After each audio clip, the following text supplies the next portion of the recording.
അങ്ങനെ കവരത്തി എത്തി. നമുക്കൊരു വെൽക്കം ഡ്രിങ്ക് എല്ലാം തന്നിരുന്നു. ഓറഞ്ചിൻ്റെയും മാംഗോൻ്റെയും ഫ്ലേവറുള്ള ടാങ്കായിരുന്നു. പിന്നെ ഇതൊരു ഈവനിങ് ഷൂട്ട് ചെയ്തതാണ്. അപ്പോൾ കുട്ടികൾ കളിച്ചുകൊണ്ടിരിക്കുക. മോർണിംഗ് നമുക്ക് ഷൂട്ട് ചെയ്യാൻ ടൈം കിട്ടിയില്ല, കാരണം നമ്മൾ സ്കൂബയ്ക്ക് പോയി. ചെറിയ ചെറിയ ബോട്ടുകളെല്ലാം കാണാം. നമുക്ക് ഈവനിങ് ടൈം സൺസെറ്റൊക്കെ കാണാം.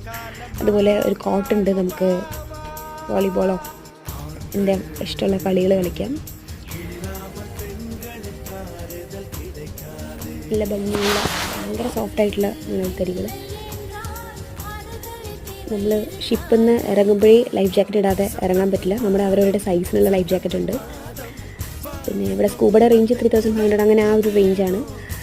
പിന്നെ ഈ പാക്കേജിൽ കുഞ്ഞുങ്ങൾക്കും, നമ്മളെടുത്ത സമുദ്ര പാക്കിൽ കുഞ്ഞുങ്ങൾക്കും എമൗണ്ട് ഉണ്ടായിരുന്നു. സൺസെറ്റൊക്കെ കാണാൻ പറ്റി. ശരിക്കും ഐ ലവ് കവരത്തി എന്ന് അവർ എഴുതി വെച്ചത് ശരിക്കും വാല്യൂബിൾ വേർഡ്സാണ്.